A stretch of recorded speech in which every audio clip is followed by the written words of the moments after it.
This podcast was produced by OAR FM Dunedin with support from New Zealand On Air. The Science Notes podcast on OAR FM Dunedin, brought to you by the Division of Sciences at the University of Otago. I'm Dave McMorrin. Over the next half hour, I'll be chatting with a graduate science student about their research, their passion for science, and the things that fuel their creativity. Well, hello there, and welcome again to another episode of Science Notes. My name's Dave McMorrin, and this time our guest is Hanna Ravn. Only it's not really Raven. We've just been talking about this. How do we say your last name? It's Ravn. Right. Yeah. So but it means raven. It means raven. Yeah. There you are. And it's from which language?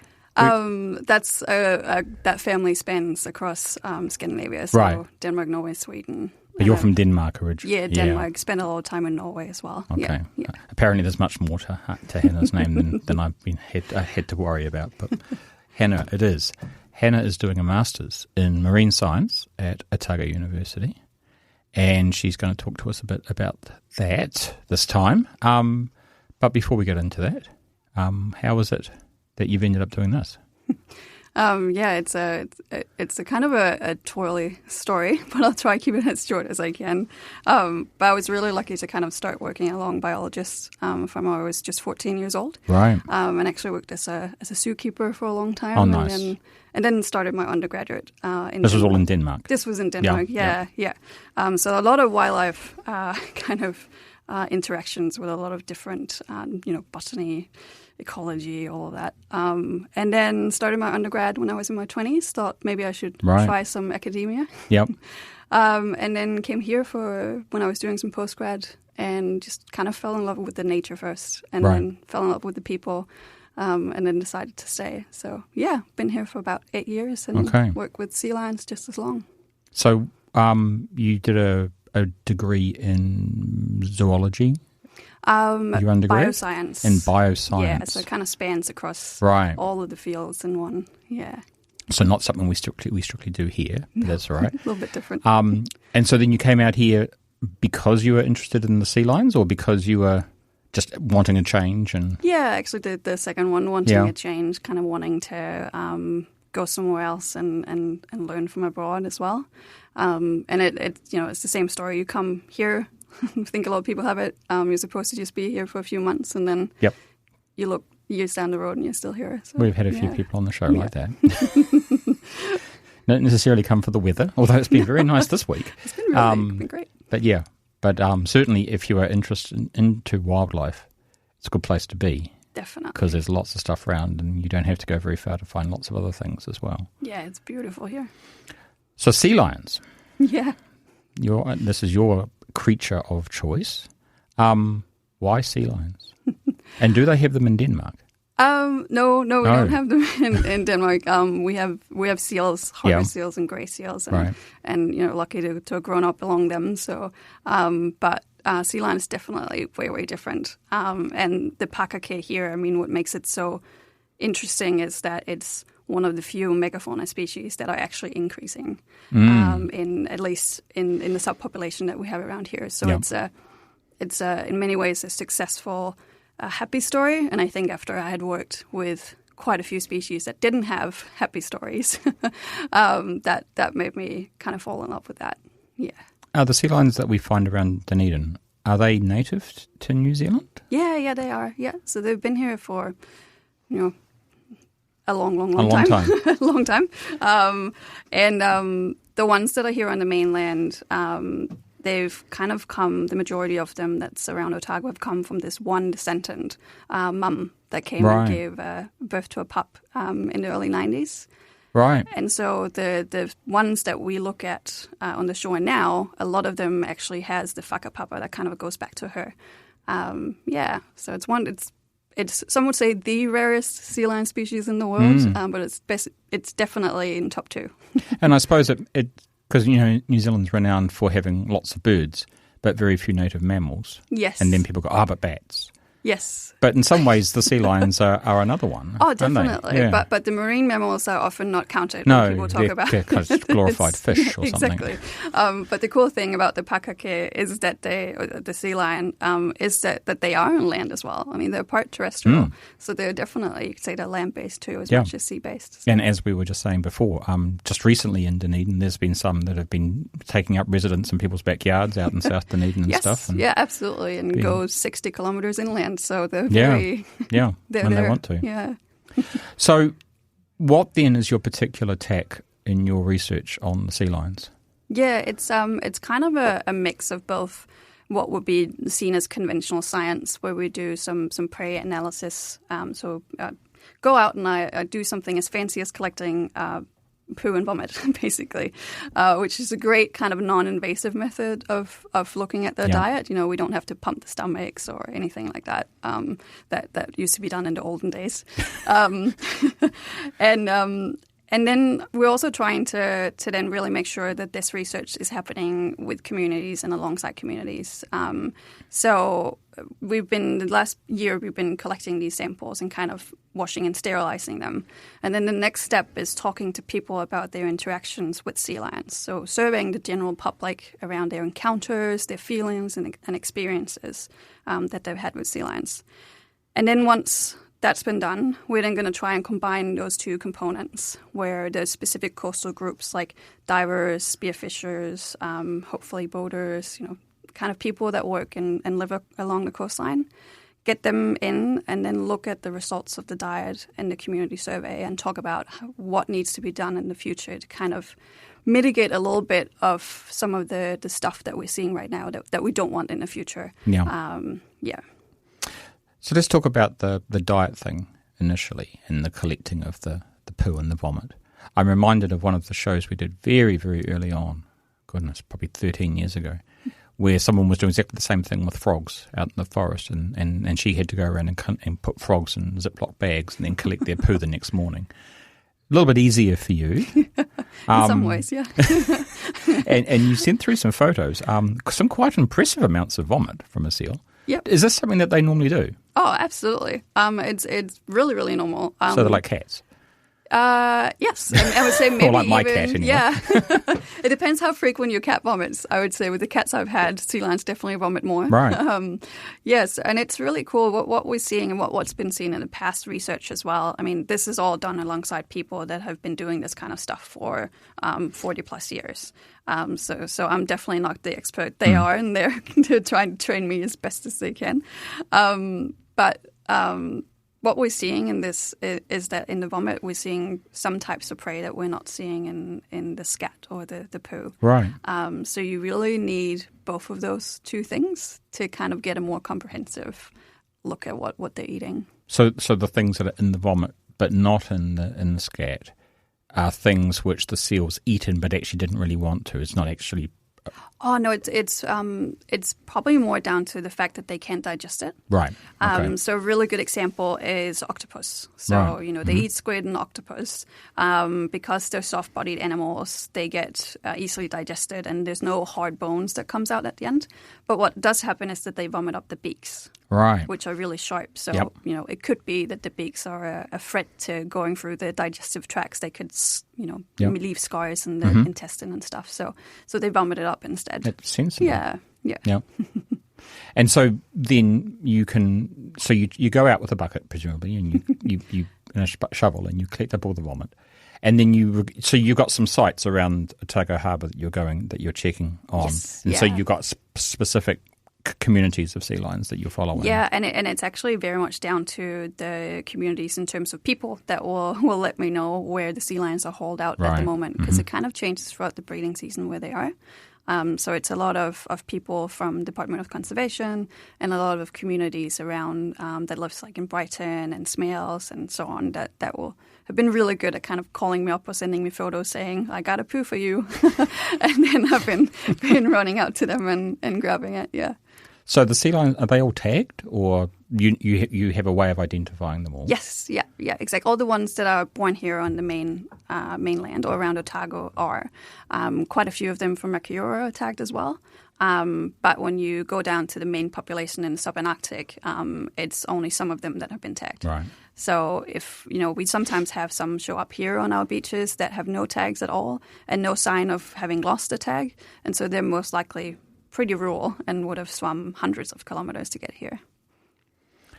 So what are we learning then from collecting up all these samples? Oh, I think it's too early to say definitive because we're still collecting and we're looking at it. But one thing, just, I like to play around with data. I'm also trying to train myself to actually do the full analysis at the end. And what kind of sticks out at the moment is that they're eating prey species that they weren't eating when this was done 15 years ago. Right. So there was a researcher, Amelie Aug, who 15 years ago did a study like this specifically on breeding females. And there's a fish species, kahawai, that at that point wasn't here. Right. So it wasn't in these waters. It was further up north. Where it was warmer. Exactly, where and it was now warmer. It's warmer here. Now it's here. Yeah. And this is actually now in the top 3 of species of fish that they're eating, which is a really high percentage of the fish that they're eating. So it does seem that they have ability to prey shift, which is really interesting because it also means, you can't just say then that if this species isn't here, then they aren't going to survive. We have to look into what in the future species will be here of the prey that they live on, or what could potentially substitute some of those as well. Yeah. So it's a bit different. I might be wrong here, but I think the penguins that live around here have got the same issue in that the fish that they eat are all going south, but then the penguins are going with them. Yeah, I think with the if it's specifically with the hoiho, the yellow-eyed penguin, it's I think it's also it's a multi-factor thing. Yeah, I'm not an expert in it, but with that there's many other things. But yeah, it's it's heartbreaking when there's species that disappear because it's prey and it's often also a food source for us as humans. But I suppose it's a different response for the sea lions. Yes, exactly. It's rather than following with the food that they are used to. Yes. They're staying and adapting and eating something new. And trying to substitute the best that you can. And so far, I mean, what's really interesting with the ones here on Otago and Catlins and also Rakiura is that they seem to be so much more healthier, the sea lions that are up here compared to in the subantarctic. And the subs is some of the main fishing grounds that we've had. I mean, that's where trawling happens. And there's been some interesting, little bit gloomy developments in fish stocks around there. Yeah.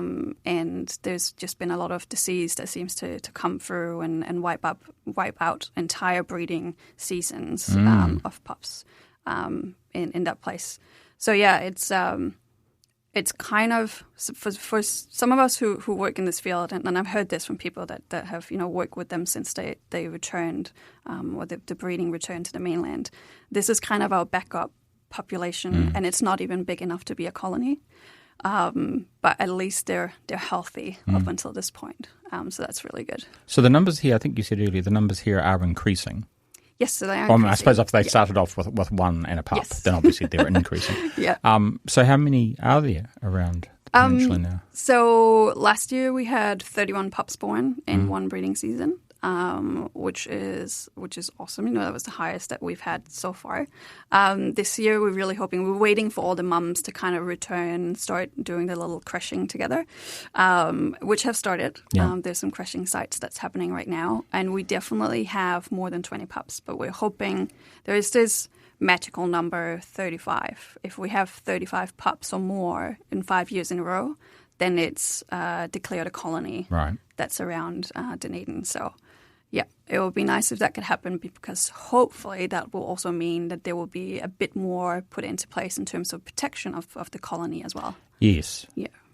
Because it's one of the issues with sea lions is that they hang out on the beach and then they get harassed by dogs and stuff. So I suppose the more common they are, the more people will learn how to appropriately interact with them. Yeah, definitely. And it's changed a lot in a few years. I mean, I remember just 6 years ago that most people were, and it also was actually a lot of the times also dog walkers who were not happy having sea lions around, friends who were afraid of taking their kids out surfing because of sea lions. But there's a mentality shift that's really happened. And there's been talk about, was it lockdown? Was it the fact that people actually went every day to walk out on the beaches and around the harbour and actually got to see it more frequently as an everyday kind of life? Yeah. Is a really good question. Or is it just that people are appreciating more of local nature than just, you know, BBC abroad documentaries? I mean, I don't know, maybe that's just me, but I kind of feel like as a Dunedin person, born and bred, Dunedin has an affinity for albatrosses and for the hoi-ho and for various different things. And maybe it's just an exercise in there getting to be enough of the sea lions that they also become part of that extended community that Dunedin has. Yeah, and cares about and recognises the value of for tourism and whatever else. But yeah, so the more there are, the better that might be. Oh, definitely. And the main protection there is on sea lions now is communities being out there saying, hey, that mum belongs on our beach. Yeah. That pup is her pup. We will protect in them. my neighbour's front yard, as it was for this one a few weeks ago. Yes, exactly. So, and it couldn't, I mean, if that protection hasn't been there, the on-ground local protection, then it would look very different to the population. Yeah. So part of your work then is, well, I suppose the research work is the going out and collecting samples and analysing the samples and counting bits of X squid and stuff. But then you you touched on this a bit, you do a lot of work with community groups and school groups and I think you said a kindy today. Yes. Little tiny kids. Little kindergarten, yeah. So what sorts of things are you doing with them? Are you taking them out to see the sea lions or? Yeah, so I'm kind of, because I started kind of in a bit of this mahi with sea lions was through the New Zealand Sea Lion Trust years ago. So it's kind of become, with this research project, it's kind of become my whole life, both the volunteer free time and also the research and studies and work. But that's kind of great. I like it that way. Yeah. So the whole project was, really shaped around the conversations that had happened years before I enrolled in the Masters, and was just really lucky to through Coastal People Southern Skies kind of, which is an amazing research core, I think it's called officially, where their work and everything that they kind of support, it has to be rooted in community. So the project was really shaped by all the people that I had met and worked with before the Masters started, and talking about what is needed, what you guys want to see. And one of the things that was coming out from a lot of these conversations was that there was a lot of anecdotal evidence of people's encounters and both the positive and negative kinds. There was a lot of anecdotal evidence around, dogs off lead and attacks and how people were kind of going around beaches. So this project, we're trying to kind of collate those anecdotes into something a bit more substantial. So by trying to collect people's experiences and feelings and connections to the coastline and the pakake, there will be stuff to hand over to the Department of Conservation because they're working on a new action plan for sea lions at the moment. So we can hand over the results of that and say it's not just anecdotal anymore. Yeah. Here is a really widespread survey that, again, hasn't been done for about, I think it is nearly 15 years for that one. And the situation is very different with the population now. Yeah. So this is what people want. This is how people feel. This is what we need to work on in the future. Yeah. I hope that made sense. Yeah. And so you're getting these stories and this impression of people's attitudes to them at all levels, right down to the wee kids and stuff as well. Yeah. So with the wee kids, we're mostly kind of we would be searching for family members, parents that will kind of share some of the family stories. Yes, absolutely. So yeah, the kindergarten I was with this morning was with the New Zealand Sea Lion Trust, and we were out kind of chatting with them about, there's a couple of pups hanging out around St Clair and St Kilda at the moment. They had been seeing those, and they had been seeing the mums calling the pups and all of this. So the manager at the kindergarten had contacted me and asked, we were there last year, could we come again this year and just have a chat with them about sea lions and what they mean for the environment. And cool. Yeah, just nice. Really great. This definitely the hardest audience to kind of try and, I've done a little bit with kids that small as well, and yes, keeping them focused. Yes, yeah. It was so great. They were amazing. Yeah. Cool. Time is running down. So you're doing a 1-year master's. 2 years part-time. 2 years part-time, right. So that's finishes this year? No, it will probably finish sometime next year. Okay. Because I'm also getting hitched this year. Oh, well, so there you I go. will be taking a little bit of time off. Yeah. No, fair enough. What then after that? More formal study or more? It's a really good just question. Hanging out with them? At this point, I have no idea. We'll see what happens. I could see myself both continuing academia or going back to professionally working, teaching. I don't know. Whatever comes up. It's kind of how I've always, I think, done things. And I've been really good at doing things the opposite order, so working professionally and then getting the degree that I need to do those things. So maybe be something completely different next. It's not always the wrong way around in my experience. Yeah, no, that's true. By the time you come to it, you know it's what you want to do rather than just stumbling into it through lack of imagination, which is what I did. So. Yeah, and I definitely, exactly. And it's one thing that I, wanted to do this. We were talking about to be a master's or a PhD, but it had been so long since I had last done that kind of research, like a master's research project. And so I wasn't sure how I was gonna fare. But what is cool is that I've loved it. And for me, this project is, yes, I'm writing a thesis, but it's just so much built on everyone else that's involved in this project and everyone else's knowledge and what they want. And I think that's so cool. Cool. So big thanks to all those people. and big thanks to you for coming along and talking to us today about what you've been up to. You've been listening to the Science Notes podcast, brought to you by the Division of Sciences at the University of Otago. To listen again or to find other episodes in this series, go to Otago Access Radio's website, oar.org.nz, or to your favourite podcast platform. This podcast was produced by OAR FM Dunedin with support from New Zealand On the Air.